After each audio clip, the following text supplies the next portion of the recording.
ഈശോ മിശിഹായിൽ ഏറ്റവും സ്നേഹിക്കപ്പെട്ടവരെ, ഇന്ന ദിവസം നമ്മൾ എങ്ങനെയാണ് നമ്മൾ പ്രാർത്ഥിക്കേണ്ടത്? നമ്മൾ പ്രാർത്ഥിക്കുന്ന സമയത്ത് നമ്മുടെ മനോഭാവം, നമ്മുടെ വിശ്വാസം എങ്ങനെ ആയിരിക്കണം എന്നതിനെക്കുറിച്ചാണ് നമ്മളിന്ന് പഠിക്കാനായിട്ട് പോവുക. നമുക്കെല്ലാവർക്കും സുപരിചിതമായ ഒരു അത്ഭുതമാണ് അന്ധരെ സുഖപ്പെടുത്തുന്ന ഈശോനാഥൻ്റെ അത്ഭുതം. നമുക്കറിയാം, മത്തായിയുടെ സുവിശേഷം 9-ാം അധ്യായം 27 മുതൽ 31 വരെയുള്ള തിരുവചനങ്ങളാണ് അന്ധരെ സുഖപ്പെടുത്തുന്ന ഈശോയെ നമുക്ക് കാണാനായിട്ട് പറ്റുക. നമുക്കറിയാം, അന്ധന്മാരുടെ ഒരു പ്രത്യേകത എന്ന് പറഞ്ഞാൽ അവർ ദൈവത്തിലുള്ള ആഴമായിട്ടുള്ളൊരു വിശ്വാസമായിരുന്നു അവർക്ക്. അതുകൊണ്ടാണ് ഒരു കർത്താവേ, ദാവീദിൻ്റെ പുത്ര, ഞങ്ങളിൽ കനിയണമേ എന്ന് വിളിച്ചു പറഞ്ഞോണ്ട് പലരും അവരെ നിങ്ങൾ മിണ്ടാതിരിക്കാനൊക്കെ പറഞ്ഞ് അവരുടെ ആ നിലവിളി നിർത്താനായിട്ട് നോക്കിയെങ്കിലും അവർ വീണ്ടും കൂടുതൽ ഉറക്കെ ഉച്ചത്തിൽ നിലവിളിച്ചുകൂടായിരുന്നു. അതുകൊണ്ടാണ് അവരുടെ ജീവിതത്തിലേക്ക് ഈശോ പ്രകാശമായി സൗഖ്യമായി കടന്നു ചെന്നത്. അപ്പോൾ ഈശോ ഈ അന്ധന്മാരോട് ചോദിക്കുന്ന വലിയൊരു ചോദ്യമുണ്ട്. ഈശോ ചോദിക്കുകയാണ്, എനിക്കിത് ചെയ്യാൻ കഴിയുമെന്ന് നിങ്ങൾ വിശ്വസിക്കുന്നുവോ? ഇതാണ് നമ്മുടെയൊക്കെ ജീവിതത്തിൽ ഉണ്ടായിരിക്കുന്ന ഏറ്റവും വലിയ ബോധ്യം. അപ്പോൾ അന്ധർ പറഞ്ഞു, അങ്ങേക്കിത് ചെയ്യാനായിട്ട് സാധിക്കും എന്ന് ഞങ്ങൾ പൂർണ്ണമായിട്ട് വിശ്വസിക്കുകയാണ്.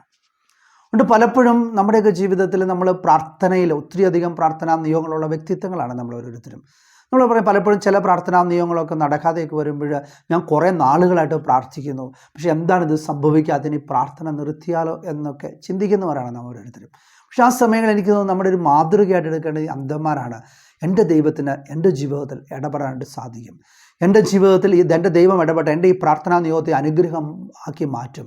എൻ്റെ ജീവിത തടസ്സങ്ങളെ അവിടുന്ന് എടുത്തു മാറ്റും.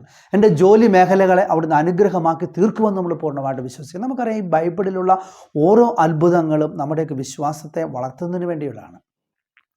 വിശുദ്ധ പൗലോസ് എഫെസോസ്യർക്ക് എഴുതിയ ലേഖനം 2-ാം അധ്യായം 8-ാം തിരുവചനം പറയുന്നു, വിശ്വാസം വഴിയുള്ള കൃപയാലാണ് നിങ്ങൾ രക്ഷപ്പെട്ടത്, അത് നിങ്ങൾ നേടിയെടുത്തതല്ല, അത് ദൈവത്തിൻ്റെ ദാനമാണ്. നമുക്കറിയാം, നമ്മൾ രക്ഷപ്പെടുന്നത് വിശ്വാസം വഴിയുള്ള കൃപയാലാണ്. വിശ്വാസം വഴിയുള്ള കൃപയാലാണ് നമ്മുടെ ജീവിതത്തിലേക്ക് അനുഗ്രഹങ്ങൾ സംഭവിക്കുക. അതുകൊണ്ട് വിശ്വാസം വഴിയുള്ള കൃപയാൽ നിൻ്റെ ജീവിതം അനുഗ്രഹം പ്രാപിക്കണം. നമ്മൾ ഈ വിശ്വാസത്തിൻ്റെ ആഴങ്ങളിലേക്ക് ഇറങ്ങിച്ചെല്ലാനായിട്ട് നമുക്ക് സാധിക്കണം. നമുക്കറിയാം, ആധുനിക ലോകമൊക്കെ വിശ്വാസ ജീവിതത്തിന് തന്നെ ഒരു ചോദ്യചിഹ്നമായിക്കൊണ്ടിരിക്കുന്ന ഒരു ലോകത്തിലാണ് നമ്മളിന്ന് ജീവിക്കുക. അപ്പം ഞാനും എൻ്റെ ദൈവവും തമ്മിൽ ആഴമായ ബന്ധമാണ് എൻ്റെ വിശ്വാസത്തിൻ്റെ ഒരു അളവുകോല്. എൻ്റെ ദൈവം എൻ്റെ ജീവിതത്തിൽ ഓരോ നിമിഷവും അനുഗ്രഹമായിട്ട് തീരുമെന്ന് ഞാൻ ചിന്തിച്ചു കഴിയുമ്പോൾ എൻ്റെ വിശ്വാസത്തിൻ്റെ തലങ്ങളിൽ ഞാൻ വളരും. അപ്പോൾ ആ ഒരു അന്ധരെ പോലെ എൻ്റെ ദൈവത്തിന് എൻ്റെ ജീവിതത്തിൽ ചെയ്യാനായിട്ട് സാധിക്കുമെന്ന് പൂർണ്ണമായിട്ട് നമുക്ക് വിശ്വസിക്കാനായിട്ട് പറ്റണം. വിശുദ്ധ ലൂക്കായുടെ സുവിശേഷം 22-ാം അധ്യായം 32-ാം തിരുവചനം ദൈവമായ കർത്താവ് പത്രോസ്ലീഹയോട് പറയുന്നൊരു കാര്യം നമുക്കറിയാം.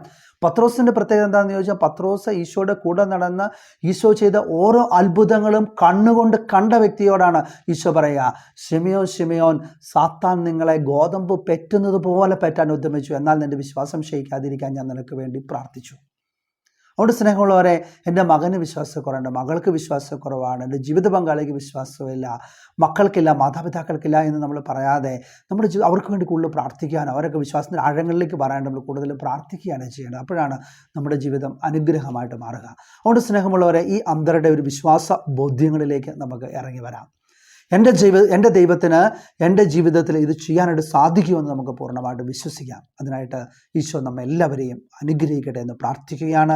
വിശ്വാസത്തിൻ്റെ ആഴങ്ങളിലേക്ക് ഇറങ്ങിച്ചെന്ന ദൈവം നമ്മെ ഓരോരുത്തരെയും നമ്മുടെ ജീവിതങ്ങളെയും അനുഗ്രഹമാക്കി അഭിഷേകമാക്കി തീർക്കട്ടെ. നമുക്ക് പ്രാർത്ഥിക്കാം. കർത്താവായ ഈശോയെ, പ്രത്യേകം ഞങ്ങളുടെ സന്നിധിയിൽ പ്രാർത്ഥനയോടുകൂടി ആയിരിക്കുന്ന ഈ സഹോദരങ്ങളെ ഇതാ സമർപ്പിച്ച് പ്രാർത്ഥിക്കുന്നു.